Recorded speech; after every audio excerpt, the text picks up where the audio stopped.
ये वो इमारत है जिसकी तकदीर वक्त ने मानो खुद अपने हाथों से लिखी। पुराने हिंदुस्तान को आज का हिंदुस्तान बनने में जितने ज़माने लगे और जो कहानियाँ गढ़ी गई, दिल्ली का ये लाल किला उनका गवाह बना। पिछली 4 सदियों में इस इमारत ने इतिहास को ना जाने कितनी दफ़ा करवटें बदलते देखा। इस इमारत ने गुजरते दौर देखे हैं, बदलते ज़माने देखे हैं। वो हुकूमतें जिनकी बादशाहत कभी पूरे हिंदुस्तान पर थी, उन हुकूमतों को पल में नेस्तो नाबूद होते देखा है। इस वीडियो में आप लाल किले के बारे में 23 ऐसी बातें जानोगे जो शायद ही आपने पहले कभी सुनी होंगी। सो इस वीडियो को आखिर तक ज़रूर देखना। नंबर 23, दिल्ली के इस लाल किले का जो ये नाम है लाल किला, ये नाम किले की इन बड़ी सी लाल पत्थर से बनी बाउंड्री वॉल्स की वजह से पड़ा है। और ये नाम शायद 19वीं सदी में अंग्रेज़ों के ज़माने से पड़ा है। शायद वो अंग्रेज़ ही थे जिन्होंने इसे रेड फोर्ट कहना शुरू किया था। लेकिन बहुत कम लोग जानते हैं कि इस किले का असली नाम किला ए मुबारक है। ये नाम शाहजहां ने इसे दिया था। नंबर 22, शाहजहां ने लाल किला बनवाने का तब सोचा जब उसने ये फैसला किया कि अब मुगल साम्राज्य की राजधानी आगरा से दिल्ली बदल दी जाए। अकबर के ज़माने में मुगलों की राजधानी आगरा थी। अकबर को दिल्ली उतनी पसंद नहीं थी क्योंकि दिल्ली अकबर को अपने पिता हुमायूं की शेरशाह सूरी से हुई हार याद दिलाती थी। लेकिन शाहजहां आगरा की गर्मी से परेशान थे और उसने दिल्ली वापस आने का मन बना लिया। उसने तय किया कि मुगल साम्राज्य की राजधानी अब दिल्ली होनी चाहिए। दिल्ली में शाहजहां ने एक शहर बसाया जिसे नाम दिया गया शाहजहानाबाद। इसे अब पुरानी दिल्ली कहा जाता है।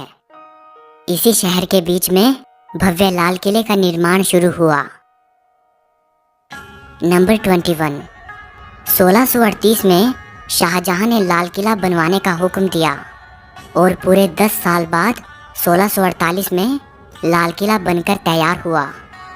जब लाल किला बनकर तैयार हुआ उस वक्त शाहजहां अफ़गानिस्तान के काबुल में थे। जब उन्हें यह खबर दी गई तब बादशाह वहां से फौरन दिल्ली वापस आ गए। नंबर 20, लाल किले के 2 मुख्य दरवाजे थे, दिल्ली दरवाज़ा और लाहौरी दरवाज़ा। दिल्ली दरवाजे के ज़रिए ही शाहजहां नमाज के लिए जामा मस्जिद जाया करते थे। लेकिन बाद में औरंगज़ेब ने लाल किले के अंदर ही अपनी और अपनी बेगमों के लिए निजी मस्जिद बनवा ली जिसे मोती मस्जिद कहा जाता है। नंबर 19, दिल्ली दरवाज़ा तो अब आम जनता के लिए खुला नहीं है। सिर्फ लाहौरी दरवाजे के ज़रिए ही लोग किले के अंदर जा सकते हैं। लाहौरी दरवाजे का नाम लाहौरी दरवाज़ा इसलिए पड़ा क्योंकि मुगलों के ज़माने में 3 शहर ऐतिहासिक और राजनीतिक दृष्टि से बड़े महत्वपूर्ण थे, दिल्ली, आगरा और लाहौर। और इस दरवाजे का जो फ्रंट है वो लाहौर शहर की तरफ है, इसीलिए इसे लाहौरी दरवाज़ा कहा जाता है। नंबर 18, इस लाहौरी दरवाजे के सामने औरंगज़ेब ने ये दीवार बनवा दी थी। इसे घूंघट वाली दीवार कहा जाता है। लाहौरी दरवाज़ा चांदनी चौक के बिल्कुल सामने पड़ता है और इस दरवाजे से दीवाने आम साफ दिखाई देता था जो कि बादशाह के बैठने की जगह थी। इसीलिए लोगों को बादशाह की अदब के लिहाज से चांदनी चौक पर पैदल चलना पड़ता था। ये दुविधा ख़त्म करने के लिए और किले को और भी प्रोटेक्शन देने के लिए औरंगज़ेब ने लाहौरी दरवाजे के सामने ये दीवार बनवा दी थी। शाहजहां को औरंगज़ेब की ये बात बिल्कुल पसंद नहीं आई। कहा जाता है कि चांदनी चौक पर खड़े होकर अगर कोई लाल किले को देखता था तब सामने लाहौरी दरवाज़ा बड़ा ही सुंदर दिखाई देता था। लेकिन बाद में दीवार बन जाने के बाद वो उतना भव्य नहीं रहा।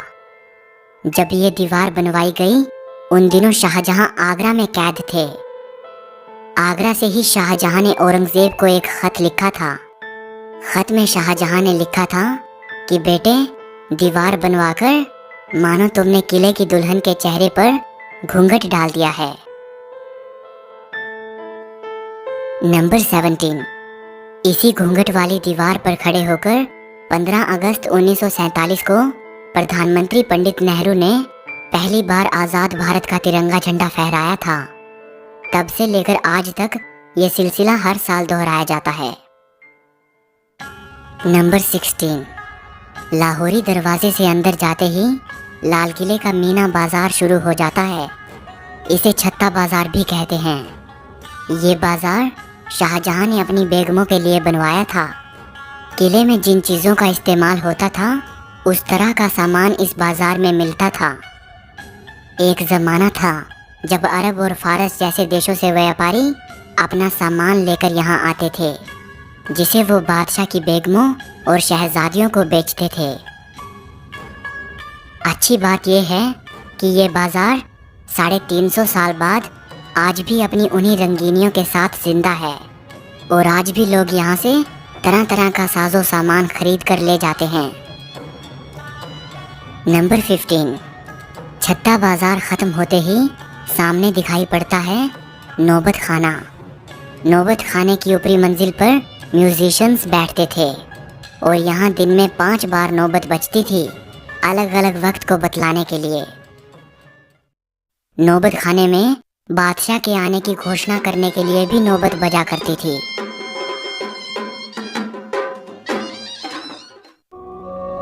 इसी नौबत खाने के अंदर 9वें मुगल बादशाह जहांदार शाह और 10वें मुगल बादशाह फर्रुखसियर का कत्ल किया गया था।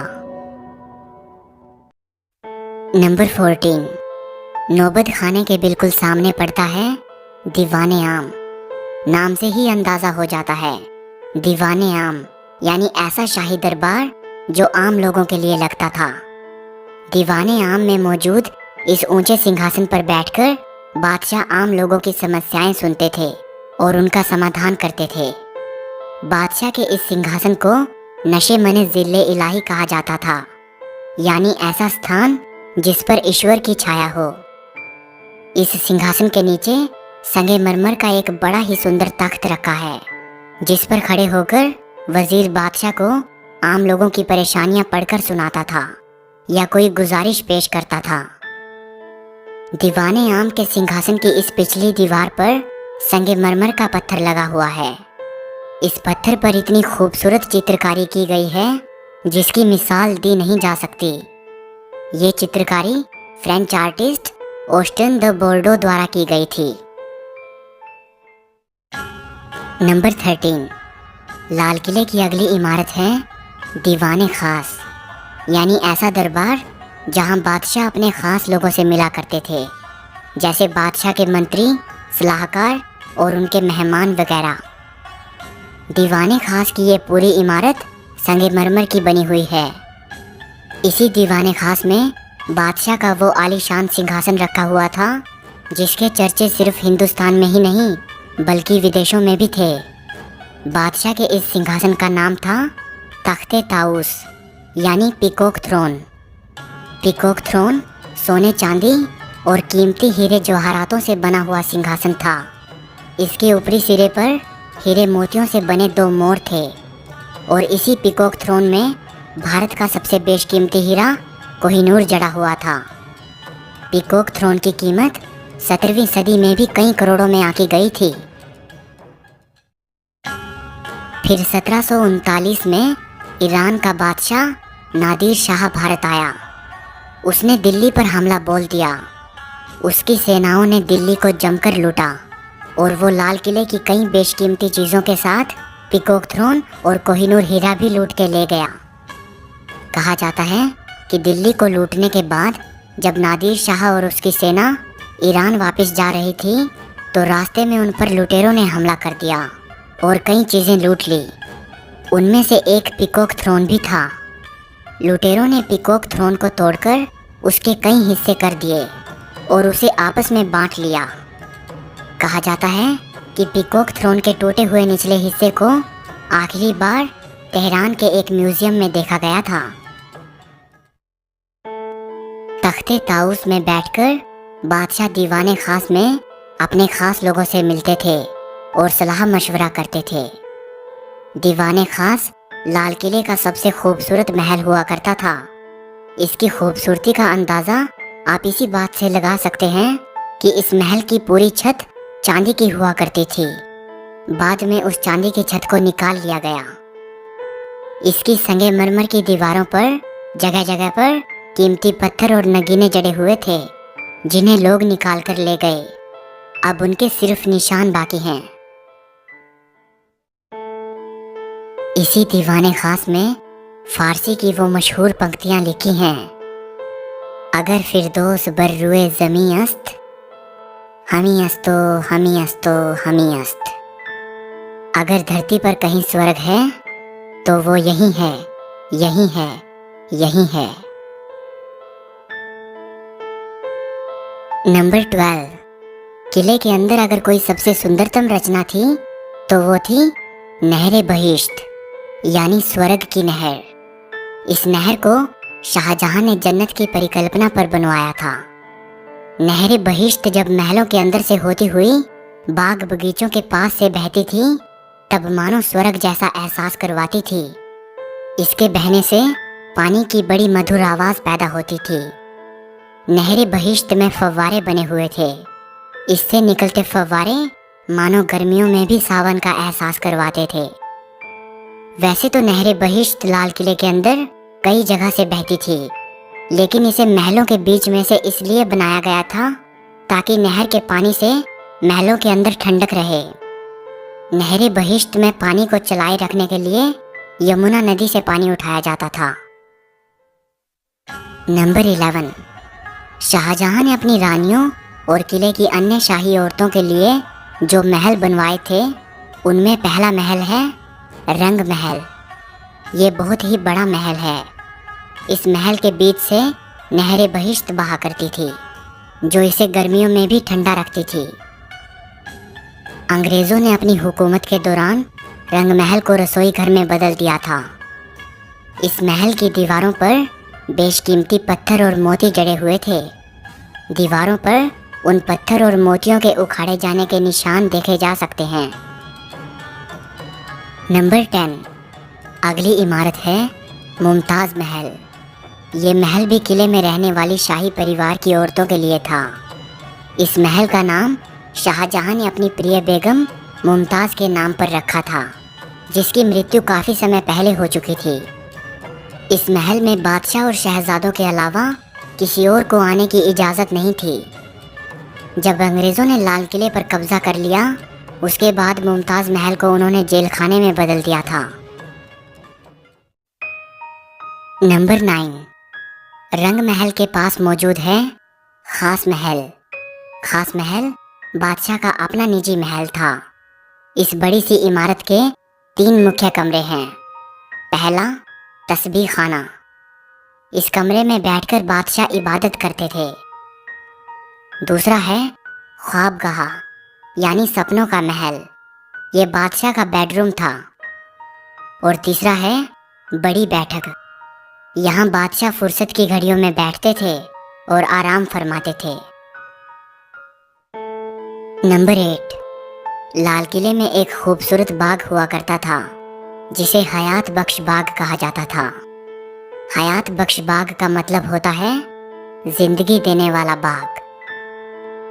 आज किले में हयात बख्श बाग का सिर्फ खाली मैदान बाकी है, लेकिन एक ज़माना था जब इस बाग से खुशबूदार फव्वारे निकलते थे और यहाँ रंग बिरंगे फूल उगाए जाते थे। नंबर 7। हयात बख्श बाग के मैदान में बिल्कुल एक जैसी दिखने वाली 2 इमारतें आमने सामने मौजूद हैं।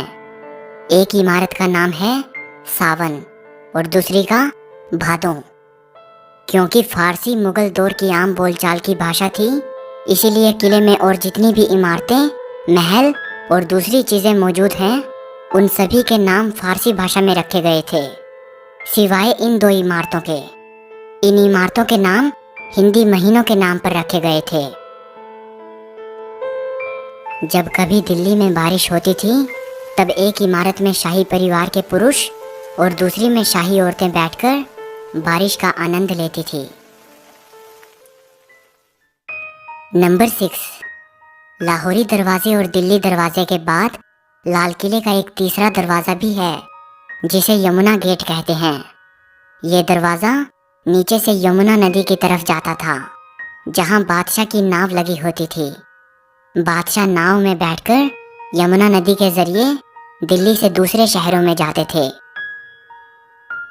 नंबर 5, लाल किले के वैभव और इसके ऐतिहासिक महत्व को देखते हुए यूनेस्को ने इसे 2007 में वर्ल्ड हेरिटेज साइट घोषित किया था। नंबर 4, दिल्ली के इस लाल किले से जुड़ा हुआ एक और किला है जिसे सलीमगढ़ का किला कहा जाता है।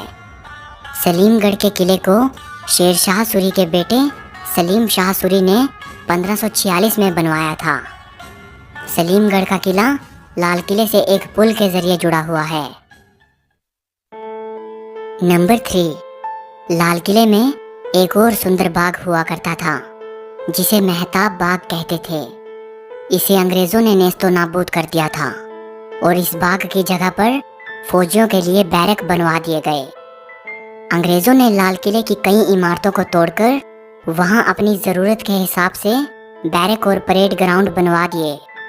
अंग्रेजों के बनाए ये बैरक विक्टोरियन आर्किटेक्चर का नमूना है। किले के अंदर मौजूद सभी इमारतों को अगर आप देखते हो तो आपको मुगली आर्किटेक्चर और विक्टोरियन आर्किटेक्चर में डिफरेंस साफ नजर आएगा। नंबर 2, ये है लाल किले का जफर महल। इसे आखिरी मुगल बादशाह बहादुर शाह जफर ने 1842 में बनवाया था। ये लाल किले के अंदर किसी मुगल बादशाह द्वारा बनवाई गई आखिरी इमारत है। नंबर 1, यहीं लाल किले में अंग्रेजों ने बादशाह जफर पर मुकदमा चलाया था। बादशाह को अपने ही मुल्क में अपने ही किले में अंग्रेजों के सामने नतमस्तक होना पड़ा। अंग्रेजों ने बादशाह जफर को अंग्रेजों के खिलाफ बगावत करने का दोषी करार देकर उन्हें देश निकाला दे दिया और उन्हें हिंदुस्तान से रंगून रवाना कर दिया जहां उन्होंने अपनी अंतिम सांसें ली। वहीं रंगून से ही बादशाह जफर ने लिखा था, कितना है बदनसीब जफर दफन के लिए 2 गज जमी भी ना मिली कुएं यार में। किया जफर तो कितना बदनसीब है, तुझे तो तेरे अपने ही मुल्क में दफन होने के लिए 2 गज जमी भी ना मिल सकी। अगर इस किले ने मुगल सल्तनत के चमकते हुए सूरज को देखा है तो इसने उस सूरज को अस्त होते हुए भी देखा है। लाल किला अपने बनने के दौर से लेकर आज तक ना जाने कैसी कैसी घटनाओं का साक्षी बना। लाल किला सिर्फ मुगलों के इतिहास का ही नहीं बल्कि भारत की आज़ादी की लड़ाई का भी गवाह रहा। अपनी बादशाहत कायम करने यहाँ कई हुकूमतें आईं और कई मिट गई, लेकिन ये इमारत बीते दौर की ना जाने कितनी कहानियां अपने साथ लिए सदियों से खड़ी है। इस वीडियो के लिए बस इतना ही। अगर आपको ये वीडियो अच्छी लगी हो तो इसे लाइक और शेयर ज़रूर करना और ऐसी ही और भी वीडियोस देखने के लिए चैनल को सब्सक्राइब करके बेल आइकन को दबा देना। सो मिलते हैं अगली वीडियो में।